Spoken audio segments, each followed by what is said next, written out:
जय शिवराय मित्रांनो ऊर्जा निर्मितीसाठी उपलब्ध असलेले एक मुख्य प्राकृतिक स्रोत म्हणजे सोलर आणि या सोलरच्या माध्यमातून देशांतर्गत 40 गीगावॅट ऊर्जा निर्मितीचं उद्दिष्ट शासनाच्या माध्यमातून ठेवण्यात आलेले आहे।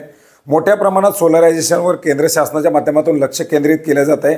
वेगवेगळ्या योजना याच्यासाठी राबवल्या जात आहेत।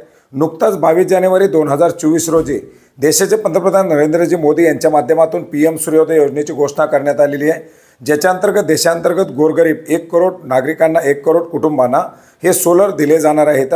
मित्रांनो, याच पार्श्वभूमीवर आपण जर पाहिलं तर मध्यमवर्गीय नागरिकांसाठी सुद्धा केंद्र शासनाच्या माध्यमातून आरटीएस अर्थात रूफटॉप सोलर ही योजना राबवली जात आहे। या योजनेच्या अंतर्गत सुद्धा 40% 20% अनुदान दिले जात आहेत आणि ही योजना राबवत असताना मोठं उद्दिष्ट केंद्र शासनाच्या माध्यमातून ठेवण्यात आलेलं आहे। परंतु या योजनेची अंमलबजावणी होत असताना वेगवेगळी कागदपत्र मागितली जातात। महाडिस्कॉमच्या माध्यमातून कागदपत्राची पूर्तता न केल्यामुळे बरेच सारे लाभार्थी या लाभापासून वंचित ठेवले जातात आणि याच पार्श्वभूमीवरती या योजनेचा लाभ नागरिकांना मिळावा, लाभार्थ्यांना मिळावा यासाठी कागदपत्र काय मागितली जावीत याच्यासाठी केंद्र शासनाच्या माध्यमातून रिवाइज्ड गाईडलाईन्स निर्गमित करण्यात आलेले आहेत। याचप्रमाणे या योजनेच्या अंतर्गत दिल्या जाणाऱ्या अनुदानामध्ये सुद्धा वाढ करण्यात आलेली, बदल करण्यात आलेली आहे आणि एकंदरीत मित्रांनो या योजनेसाठी आता नेमकी काय कागदपत्र लागणार आहेत, योजनेच्या अनुदानामध्ये किती वाढ करण्यात आलेली आहे, हे दोन्ही अपडेट आजच्या व्हिडिओच्या माध्यमातून जाणून घेण्याचा प्रयत्न करणार आहोत। याच्यामध्ये आपण पाहू शकता 2 स्टेजमध्ये हे कागदपत्र लागणार आहेत।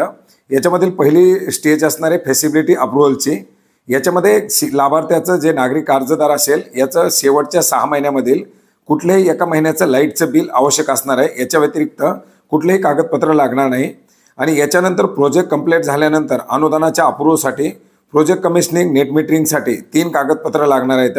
याच्यामध्ये project completion report PCR, photograph of RTS project जे तुमचा सोलर प्रोजेक्ट उभा केलेला आहे त्याचा फोटो आणि कंझ्युमर व्हेंडर ॲग्रीमेंट अशा प्रकारची 3 कागदपत्र लागणार आहेत।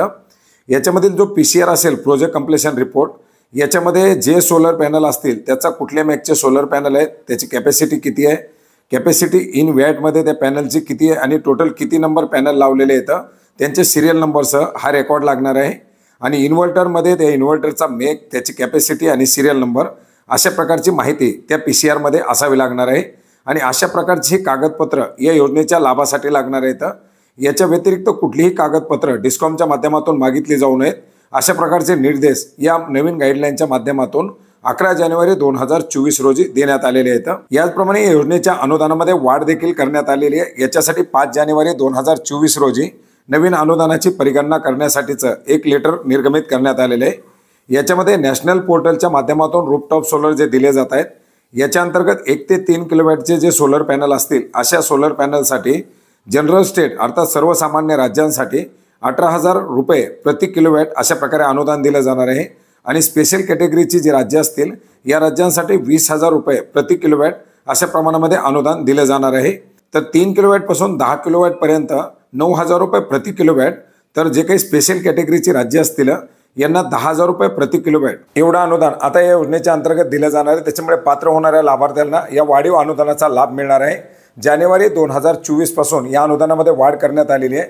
5 जानेवारी 2024 पासून आता हे वाढीव अनुदान मिळण्यासाठी सुरुवात होणार आहे।